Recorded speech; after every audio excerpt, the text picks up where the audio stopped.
découvert ici. Que vous avez découvert Ivoire TV. Ivoire TV.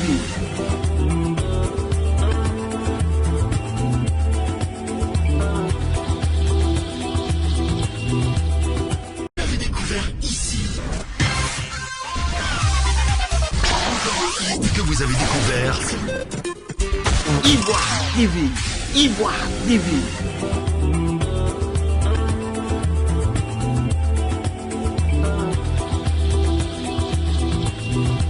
Chers téléspectateurs de Ivoire TV.net, bonjour. Depuis bientôt 2 mois, les Ivoiriens sont régulièrement plongés dans le noir à cause de coupures intempestives de courant. Une situation qui suscite la colère chez les uns et une réaction chez certains. Aujourd'hui, pour vous, nous recevons le président du CRI du peuple, un mouvement citoyen qui se prononce régulièrement sur la situation sociopolitique. Eroseri, bonjour. Bonjour, M. Romain-Guifo. Avant d'aller plus loin, veuillez brièvement nous présenter votre mouvement. Merci infiniment. Je tenais d'entrée de jeu à remercier bien évidemment Ivoire TV.net qui nous fait véritablement l'amitié de nous recevoir dans ses locaux pour cette interview. Le CRI du peuple est une organisation civile à caractère politique, née de la volonté de certains jeunes Ivoiriens et surtout aussi de certaines dames ivoiriennes de se mettre ensemble, de fusionner les énergies pour créer une organisation qui soit le creuset de l'expression véritable du peuple. L'organisation est née le 26 août 2016 et depuis 2016, le CRI du peuple fait son petit bonhomme de chemin et a choisi comme axe d'action la lutte sociale, la lutte citoyenne pour porter haut et fort la volonté et les aspirations véritables du peuple. Merci. Lundi dernier, vous avez fait une très longue déclaration relative aux coupures intempestives d'électricité. Là, vous avez dénoncé un délestage chronique, là où les autorités parlent de rationnement. N'est-ce pas un peu trop fort? Le mot n'est pas fort, c'est ce qui est, c'est un délestage chronique. Voilà, vous voyez, pendant que le problème se pose en amont et qu'on nous brandit des prétextes que nous jugeons à la fois peu convaincants, quand on nous dit par exemple qu'à la centrale Lazito, une machine aurait pris un coup et que par la suite un transformateur de tension à Vridi aurait pris feu et qu'on soit encore tenté de nous servir notre prétexte en brandissant l'alibi d'une certaine pluviométrie qui n'est pas à son niveau, qui fait que les cours d'eau des barrages ont tari, ce qui occasionne, comment on peut dire ça, qui occasionne une baisse du niveau de l'eau et qui fait qu'on n'arrive pas à produire efficacement l'électricité. Nous disons que c'est des prétextes qu'on nous brandit, qu'on nous brandit et que ces prétextes n'ont pas lieu d'être parce qu'on serait en train de nous dire tacitement qu'il y a une vétusté des équipements au niveau des centrales thermiques et au niveau même de la CIE. Donc en nous disant cela, le gouvernement, quelque part, montre son incompétence vis-à-vis de la résolution de ce problème. Parce que gouverner, c'est prévoir, gouverner, c'est anticiper. Le gouvernement aurait dû planifier ces genres de désagréments depuis, en essayant d'utiliser la saison pluvieuse d'hier pour anticiper sur les problèmes. Ce n'est pas dans le fait de l'action aujourd'hui que le gouvernement va nous servir un plan de rationnement. Pour moi, ça n'a pas lieu d'être. Et surtout le plan de rationnement qui s'étend sur 3 mois. Donc pendant ces 3 mois, les entreprises vont fermer. Parce qu'il y a des entreprises aujourd'hui, figurez-vous, qui vivent exclusivement de l'électricité. Ces entreprises vont fermer. Ces entreprises, en fermant, vont créer aussi un dégraissage du personnel. Et donc on va assister encore à un niveau de chômage qui va connaître un certain accroissement. Et donc qui va plonger encore des familles dans une certaine paupérisation qui ne dit pas son nom. Donc voilà des réalités auxquelles ce délestage va nous confronter véritablement. Et nous disons que si aujourd'hui l'État, le gouvernement, ne s'attelle pas véritablement à régler le problème de façon prompte, on risque de rentrer dans un chaos total. Et c'est pour cela que nous parlons de délestage chronique. Et ce délestage chronique, le gouvernement doit œuvrer en sorte que cela se règle incessamment. Ce n'est pas la première fois qu'on vit cela en Côte d'Ivoire. Donc on aurait pu capitaliser toutes ces sommes d'expérience pour aujourd'hui endiguer ce fléau très rapidement. Et donc ça nous met aussi devant les faits de ce que la formation aujourd'hui n'est plus une priorité. Parce qu'on estime que si on avait déjà vécu de telles expériences, on aurait pu quand même créer des experts en la matière pour agir promptement pour régler ce genre de difficultés. Ça ne se fait pas aujourd'hui, donc on peut estimer qu'il y a une fuite en avant des responsabilités. C'est un aveu d'échec aussi de la part du gouvernement. Donc en clair, vous n'êtes pas d'accord avec les raisons que les autorités donnent? Pour nous, c'est des raisons qui ne tiennent pas. Des raisons qui ne peuvent pas expliquer? Ça ne tient pas parce qu'on ne peut pas plonger la population dans le noir pendant 3 mois. Si tel est que nous avons des solutions véritables, on peut les mettre en exergue très rapidement pour endiguer le phénomène. On pourrait comprendre qu'on nous dise d'ici 1 mois, on va régler le problème. Mais de là, on nous dit 3 mois, c'est un aveu d'impuissance. Et c'est un aveu d'impuissance. Pendant ce temps, nous continuons toujours de commercialiser l'énergie à l'extérieur du pays. Nous exportons plus de 11% de notre capacité énergétique à l'extérieur du pays. Et pendant ce temps, certains des pays à qui nous desservons cette énergie-là ne sont pas frappés des réalités que nous vivons ici. Bon, ça nous amène à nous poser des questions. Dans votre déclaration du lundi, vous avez dit que les Ivoiriens attendent toute la vérité des autorités de la CIE. Quelles sont ces vérités selon vous? Vous avez connaissance d'une vérité qui serait cachée aux Ivoiriens? Bon, effectivement, vous savez, comme je le disais d'entrée de jeu, ces prétextes que le gouvernement nous sert n'ont pas lieu d'être véritablement. Parce que, à entendre parler le gouvernement et les autorités de la CIE, on a l'impression qu'il y a des sous-entendus. Voilà, il y a des sous-entendus qui nous disent clairement ce qui se passe, qu'est-ce qu'il en est véritablement, pour qu'on soit tous au même niveau d'information. Parce qu'on ne peut pas prendre comme prétexte un niveau de pluviométrie qui puisse créer un déficit de 140 à 200 mégawatts. Mais c'est une réalité aussi, ce niveau de pluviométrie en baisse. C'est une réalité. Mais c'est une réalité. C'est vrai que peut-être nous sommes dans une saison sèche, bientôt nous rentrons dans la saison pluvieuse. Mais je me dis que pour un gouvernement qui se veut quand même sérieux, on aurait pu anticiper ce phénomène. D'autant plus qu'on sait qu'aujourd'hui, il y a le dérèglement climatique qui est là et tout ça. Donc, c'est des éléments que le gouvernement devait capitaliser pour pouvoir actionner certaines actions qui allaient anticiper sur ces difficultés que nous vivons. Voilà pourquoi nous disons qu'il y a quelque chose qui ne va pas. Il y a quelque chose qui ne va pas. Soit on nous dit que les équipements qui sont à la disposition de la CIE ne sont pas, comment on appelle ça, en adéquation avec les réalités actuelles, parce que les populations d'hier ne sont pas les populations d'aujourd'hui. Soit on nous dit clairement que la CIE est dépassée et débordée par les événements. Et si tel est le cas, qu'on nous dise clairement pour qu'on prenne nos responsabilités.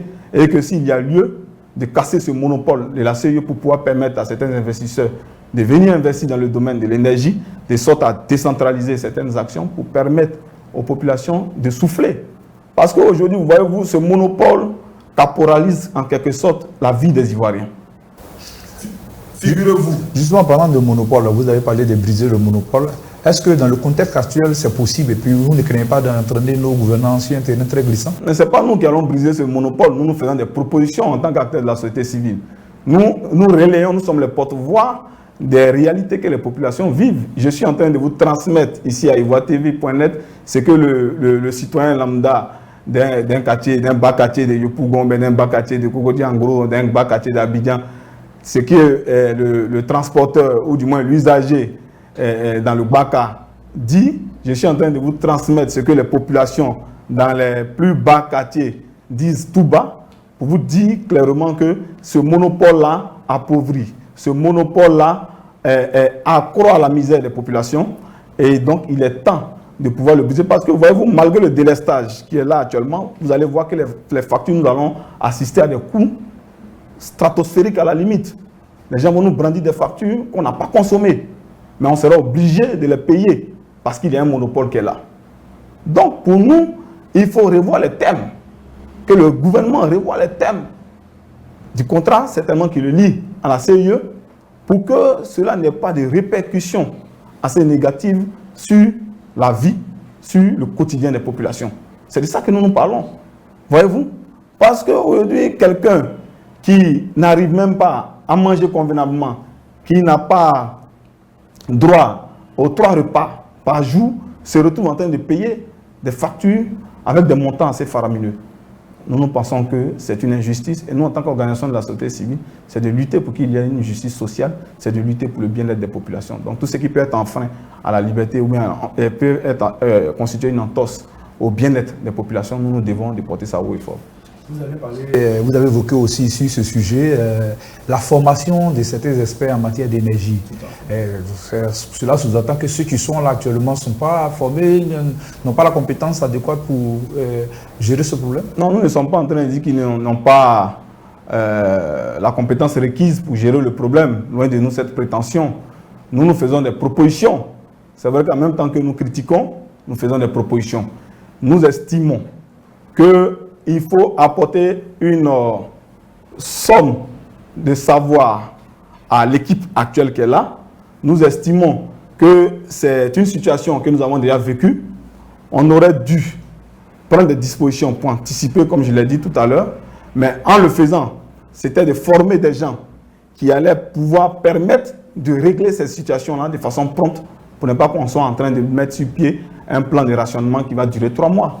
Si on avait formé des experts au vu des premières expériences qu'on avait vécues, c'est sûr qu'aujourd'hui, on ne serait pas en train de parler de rationnement ou de quota d'énergie par secteur. Voilà. Donc voilà pourquoi nous avons proposé la formation d'experts. Si c'était sous d'autres cieux en Occident et tout ça, une fois qu'on avait vécu une situation assez tragique, vous allez voir qu'on allait créer des comités d'experts et tout ça pour pouvoir régler le problème quand il va se poser à l'horizon. Donc c'est un peu ça. Vous avez lancé un ultimatum au gouvernement Patrick Achille. Quand le délai va arriver, que compte faire le CRI d'Abidjan par rapport à cette situation? Le CRI du peuple. Non, nous avons, comme je l'ai dit tout à l'heure, nous posons les problèmes. Nous posons les problèmes tels que les populations les vivent. Nous les posons à l'endroit des autorités. Et quand nous les posons, nous entamons une procédure. Parce que nous sommes quand même dans un état de droit. Et le CRI est en train d'entamer un certain nombre de procédures. Nous allons rencontrer les autorités compétentes, notamment le ministère du Transport, là où il y a un coût aussi très élevé du transport dû à une flambée des prix au niveau du coût du carburant. Nous allons entamer aussi une visite au niveau, comment on appelle ça, au niveau du ministère de l'énergie. Nous allons aussi entamer des démarches aussi au niveau du ministère de la solidarité et de la pauvreté, de la lutte contre la pauvreté, pour poser les problèmes basiques des populations. Et c'est dans cette démarche qu'après, nous allons avoir une séance concertée parce que le problème ne touche pas que le CRI du peuple. Le CRI du peuple est une organisation de la société civile. La société civile, c'est un ensemble. Et donc, je profite de votre Lucan pour lancer un appel aussi à tous mes camarades de lutte, tous les leaders des mouvements de la société civile, de nous rejoindre dans ce combat, qui est un combat noble, qui est un combat qui touche le quotidien des populations et qui vise le bien-être de nos populations. À nous rejoindre dans ce combat pour que nous ayons des actions concertées.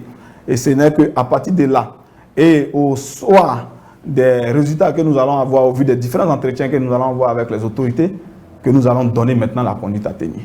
Vous allez donner la conduite à tenir. Vous avez aussi évoqué le lundi dernier que la vie est chère en Côte d'Ivoire. Qu'est-ce qui conforte dans cette position? Mais effectivement, la vie est chère.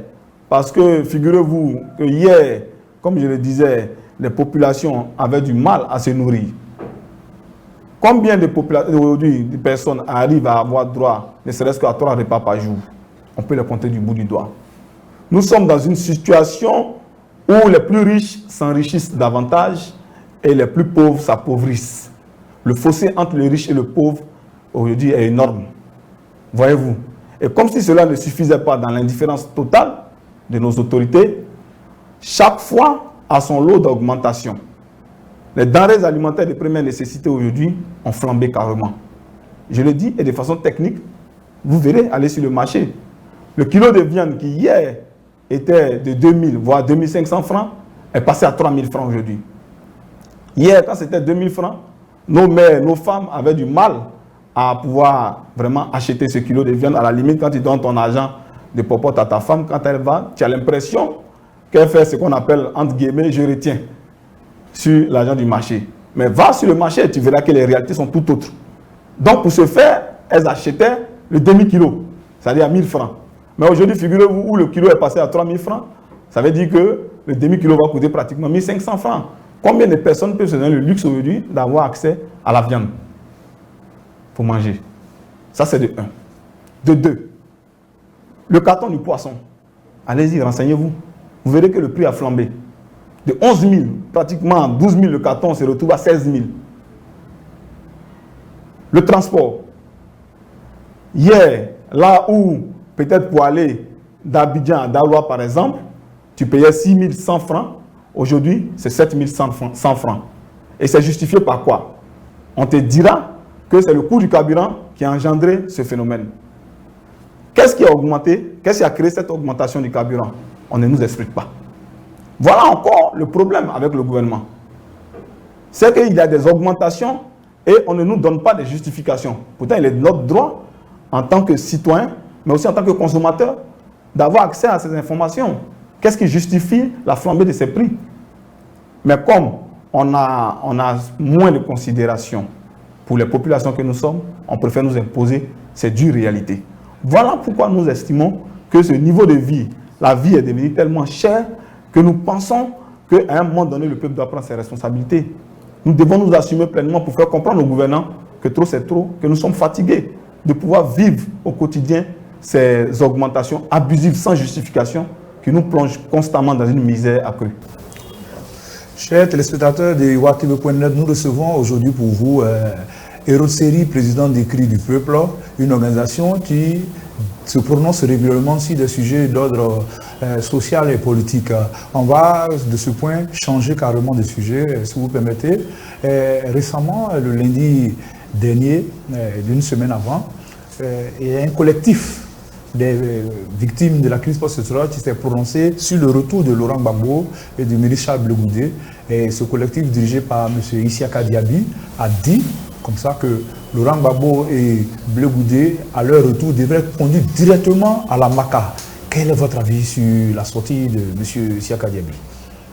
Merci beaucoup. Je pense que Isiaka Diaby est président d'une organisation de victimes, n'est-ce pas? Et comme tel, cette organisation de victimes est une organisation de victimes parmi tant d'autres, j'estime. Et donc, il est de son droit en tant que citoyen de se prononcer sur la vie de son pays, sur le fonctionnement, sur l'actualité de son pays. Et donc, je ne suis pas membre de cette organisation de victimes, mais je pense que autant l'organisation de M. Isiaka Diaby a le droit de se prononcer sur l'actualité de son pays au point de mettre en évidence le droit de ses victimes, autant il y a d'autres organisations aussi, des victimes qui ont le droit aussi de demander le retour ou du moins l'entrée du président Gbagbo et du ministre Charles Blé Goudé en Côte d'Ivoire. Donc nous sommes pour la liberté d'expression. Et c'est ce pourquoi nous nous battons. Pour nous, ce qui fait le socle de la démocratie, c'est la liberté d'expression. Donc autant M. Isiaka Diaby et son organisation ont le droit de manifester pour s'opposer au retour du président Laurent Gbagbo, qu'on accepte aussi que d'autres organisations de la société civile ou bien d'autres organisations de victimes manifestent aussi pour le retour du président Gbagbo et Charles Blé Goudé en Côte d'Ivoire. Ça, c'est de 1. De 2, nous estimons que le retour du président Laurent Gbagbo et du ministre Charles Blé Goudé, pour nous, en tant qu'acteurs de la société civile, va sceller un tant soit peu les fonds baptismaux même de la réconciliation véritable en Côte d'Ivoire. Donc pour vous, c'est une des clés de la réconciliation? L'une des clés, effectivement, de la réconciliation. Parce que, voyez-vous, nous sommes en Afrique. En Afrique, quand un parent ou quand un proche est détenu en prison, c'est un drame. Or, le président Laurent Gbagbo et le ministre Charles Blé Goudé sont des leaders quand même et non des moindres. C'est des acteurs de la vie politique ivoirienne. Donc, nous estimons qu'ils ont des partisans, qu'ils ont des gens qui croient en eux, qui croient en l'idéologie prônée par ces derniers. Ils ont aussi des parents qui, eux, tant que leur leader, tant que leurs proches est détenu hors du pays, malgré l'acquittement, peuvent s'ériger contre un quelconque processus de réconciliation nationale. Et donc, de ce fait, si nous savons que ça peut être un frein au processus de réconciliation en Côte d'Ivoire, il faut favoriser leur retour au pays pour que la réconciliation tant prônée soit effective, soit une réalité. Et je pense que le président Alassane Ouattara aura vraiment, en saisissant cette pêche, pourra vraiment de façon historique amorcer véritablement le processus de réconciliation, de sorte à ce que nous puissions passer à une autre page de l'existence de notre nation. Eroseri, vous avez été candidat aux élections législatives dernières dans le département de Vavois, dont vous êtes originaire. Très souvent, dans la presse et sur la toile, vous en prenez vertement sans porter de gants au maire, au premier magistrat de cette commune, Bonaventure Kalou. Vous avez un problème personnel avec le maire? Non. Moi, je n'ai pas de problème personnel avec monsieur le maire Kalou Bonaventure. Voilà, c'est d'abord un aîné, voilà, et qui est le premier magistrat de la commune de Vavois. Je n'ai pas de problème personnel avec lui, mais j'estime que pour moi, c'est de la contradiction qu'est née l'harmonie. Pour moi, nous ne pouvons pas être dans une société où la contradiction n'est pas de mise. Je viens de dire tout à l'heure que je suis pour la liberté d'expression. Je suis pour la démocratie. Pour moi, une fois que vous êtes une autorité et que vous êtes censé diriger des hommes, vous devez accepter la critique. Vous devez accepter la contradiction. Et c'est au nom de ce principe que nous portons ces critiques. Mais ces critiques ne sont pas péjoratives, c'est des critiques constructives. Nous le faisons pour que nos autorités, au-delà du maire Kalou Bonaventure, nos autorités dans les différentes collectivités territoriales, puissent comprendre que désormais, quand ils sont portés à la tête de certaines communautés, ils sont tenus de rendre compte régulièrement à leur population et ils sont tenus de faire ce pourquoi les populations les ont portés à la tête de ces différentes communautés. Voilà le combat que nous sommes en train de mener, de sorte à créer un certain rapport de force qui puisse contraindre nos autorités à comprendre que si je suis là du fait de mes populations. Je suis là parce que j'ai proposé un projet de société à mes populations et je me dois de pouvoir les exécuter. Auquel cas, les populations me demanderont des comptes le moment venu. Donc le maire Kalou n'assure pas, selon vous? Je ne suis pas en train de dire qu'il n'assure pas. Mais ces critiques, c'est pour l'amener à travailler davantage. Parce que au soir de son mandat, il sera dans l'obligation de nous donner un bilan. Et c'est sur ça que nous l'attendons. Il n'y a pas d'autres commentaires à faire à ce sujet. Et aussi, vous avez dit, et vous le répétez sans cesse, que vous n'avez rien contre Bonaventure Kalou, mais le sentiment et l'impression qui revient chaque fois, c'est que quelque part, que vous avez un problème. Que reprochez-vous concrètement au maire Bonaventure Kalou? Je ne reproche rien personnellement au maire Kalou Bonaventure. Je critique plutôt sa gestion. Et voilà. Il a une mauvaise gestion. J'estime que sa gestion de la commune n'est pas en adéquation réelle avec les réalités de notre commune. Pour moi, le maire Kalou Bonaventure a suscité tant d'espoir vis-à-vis des aspirations de nos populations. Les attentes étaient énormes. Vous le savez, Vavois est une ville qui a tout perdu. Vavois est une ville où tout est à repenser carrément. L'un des viviers de l'économie de notre pays, aujourd'hui, est dans un état délétère, est dans un état de sous-développement avancé. Vavois aujourd'hui manque de tout. Et ça, vous n'êtes pas sans ignorer, effectivement, puisque en tant que natif de la zone, de la localité, Vavois manque d'infrastructures routières, Vavois manque d'eau potable, Vavois, dans certains quartiers, jusqu'à aujourd'hui, ne bénéficient pas de l'électricité, sont plongés carrément dans le noir. Mais tout ça n'est pas le fait Vavois, mais le maire, c'est un acteur de développement. Monsieur Romaric, je suis désolé. Le maire, c'est un acteur de développement. Donc, quand il vient, c'est lui qui est comme le manager général d'une entreprise. Il vient sur la base des problèmes substantiels que vivent ses parents. Et c'est sur cette base qu'il se porte garant pour être les porte-voix auprès des gouvernements, ou du moins des gouvernants. Donc, quand il vient, il doit tenir compte de ces difficultés que vivent les populations au quotidien. Et c'est à lui de mettre sur pied un lobbying pour pouvoir trouver des solutions à ces difficultés que vivent les populations. Donc, de là, on me dit que ce n'est pas de son fait. Je suis désolé. Il est le maire, c'est pour qualitativement jouer un rôle qui puisse permettre aux populations d'être à l'aise, de vivre véritablement dans un cadre assez sain. Aujourd'hui, la question de la salubrité, même à Vavois, allez-y voir. Vous allez, c'est des dépôts d'ordures partout. À Vavois. C'est des animaux qui se promènent partout. À Vavois. On aurait dit que nous sommes encore au Moyen-Âge. Vavois manque de tout. Comment vous pouvez comprendre qu'une telle ville qui est l'un des poumons économiques de notre pays, c'est des Vavois qui transitent la plupart le cacao de notre pays, qui alimente l'économie de notre pays. Chaque jour, mettez-vous au corridor, vous verrez les gros camions passer régulièrement. Mais ça, il faut véritablement un lobbying, il faut un bon manager, il faut quelqu'un qui puisse apporter des investisseurs dans la localité pour pouvoir transformer, pour pouvoir embellir la ville.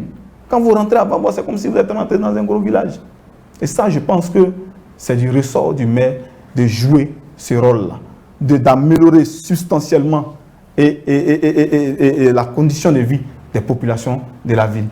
Mais vous êtes natif de Vavois, et le maire aussi est natif. Est-ce que pour des questions de l'insight qu'on la verrait en famille, vous avez approché le maire au lieu de rester sur la place publique pour vous exprimer?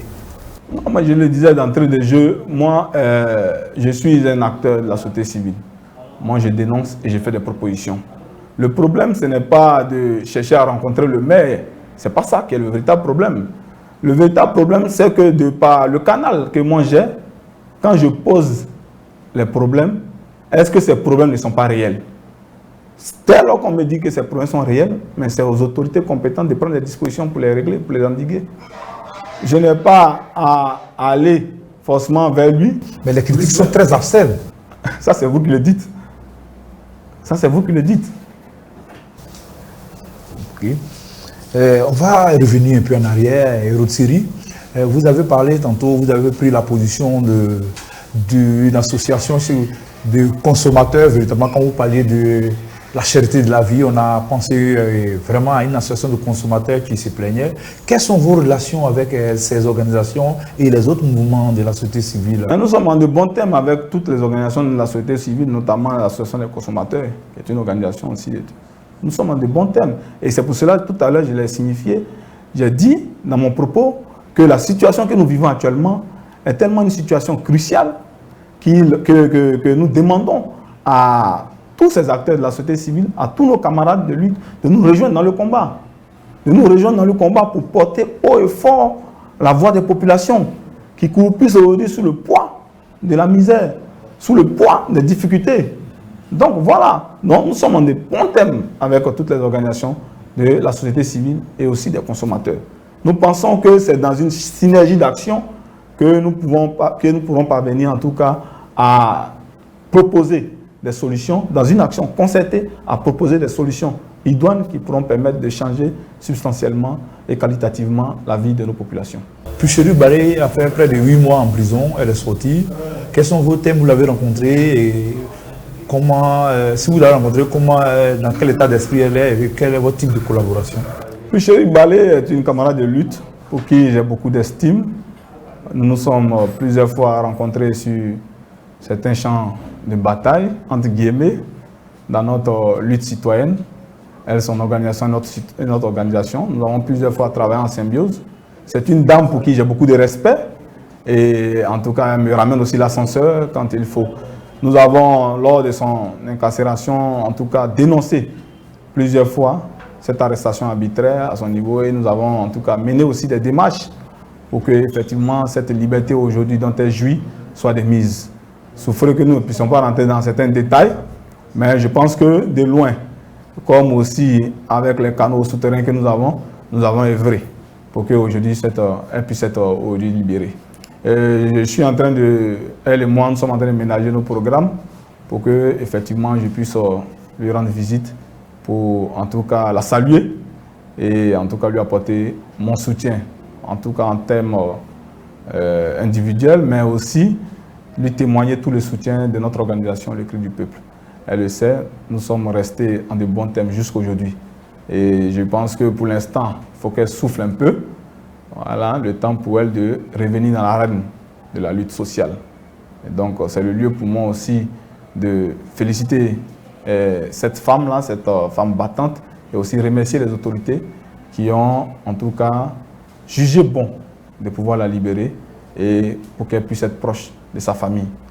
Donc à ce niveau-là, il n'y a pas de problème entre Balé Pucheru et moi. Balé Pucheru et moi, nous nous respectons mutuellement, nous partageons les points de vue et nous l'attendons de pied ferme pour qu'on puisse mener tous les combats qui ont attrait à la vie de la nation. Et votre mot de fin. Merci beaucoup. Je voudrais vraiment pouvoir remercier encore une fois de plus Ivoire TV qui nous fait l'amitié, bien évidemment, d'être dans ces locaux et de pouvoir nous prononcer sur ce qui constitue l'actualité sociopolitique de notre pays. La Côte d'Ivoire va de mal en pire. Le volet social aujourd'hui n'est pas une priorité pour le gouvernement. Et ça, il faut le dire clairement. Parce que nous avons maintes fois constaté que chaque fois que les populations avaient des difficultés, avaient des problèmes basiques, le gouvernement n'en a pas fait une priorité. Aujourd'hui, les populations ont du mal à se nourrir. Les populations ont du mal à se déplacer. Les populations ont du mal à se soigner. Allez-y dans les hôpitaux. Vous verrez combien de personnes décèdent par jour simplement pour une ordonnance de 5 000 ou de 3 000 francs. On nous parle de couverture maladie universelle. Comment ça s'applique sur le terrain? Comment se fait-il qu'il y ait cette assistance entre guillemets et qu'on assiste toujours à des morts dans nos hôpitaux? Nos hôpitaux aujourd'hui sont des mouroirs. Les équipements sont vétustes dans nos hôpitaux. Nos parents meurent. Les gens ont faim. Ils ne demandent qu'à manger. Mais encore là, on les prive de cette opportunité de se nourrir convenablement. Le sac de riz augmente. La viande augmente. Le lait augmente. L'huile augmente. Mais finalement, c'est toute la population qu'on veut exterminer. Parce que si on ne mange pas, qu'est-ce qu'on pourra faire? Donc nous, en tant qu'organisation de la société civile, le cri du peuple se bat pour qu'il y ait une justice sociale en Côte d'Ivoire. Se bat pour que les populations vivent convenablement. Le cri du peuple se bat pour l'amélioration significative de la situation du quotidien de nos populations. Je profite de cette lucane pour dire que face au délestage qu'on subit présentement, qui nous plonge dans une situation précaire qui durera 3 mois, nous invitons tous les Ivoiriens à prendre à bras le corps ce problème et cette difficulté qu'ils vivent actuellement, qu'ils s'assument pleinement, parce que si eux-mêmes ne posent pas le problème qu'ils vivent, personne ne viendra le faire à leur place. Comme le fleuve, que le peuple même construise son propre lit, afin qu'il y ait une chute véritable qui puisse permettre une résolution de ces difficultés. Ce délestage doit être réglé dans les plus brefs délais pour qu'on ne soit pas tenté de vivre autre chose. Nous invitons le gouvernement à se saisir de ce problème à bras le corps, de trouver des solutions promptement et de nous éviter de servir des prétextes. Je voudrais inviter aussi toutes les organisations de la société civile, toutes les organisations des consommateurs à nous rejoindre dans le combat que nous sommes en train de mener, qui est un combat noble, qui transcende toute obédience politique, qui transcende toute obédience religieuse et qui ne tient que les problèmes véritables des populations et qui ne demande qu'à vivre décemment, qui ne demande qu'à ce que les situations de vie soient prises au sérieux. Voilà ce que j'avais à dire comme mot de fin. Que Dieu bénisse la Côte d'Ivoire, que Dieu bénisse le cri du peuple pour que vive aussi ivoiretv.net. Merci infiniment. Merci. Hérode Seri est le président du Cri du Peuple, un mouvement citoyen qui défend et qui se prononce régulièrement sur la situation sociopolitique. Nous l'avons reçu aujourd'hui pour évoquer la situation des coupures intempestives et développer certains sujets de l'actualité. Il a bien accepté d'être avec vous, d'être avec nous pour évoquer ces questions.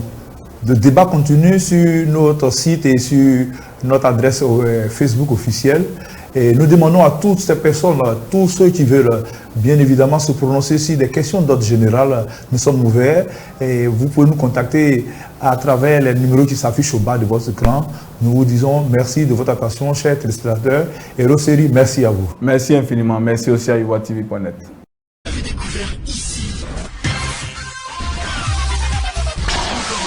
Que vous avez découvert Ivoire TV. Ivoire TV.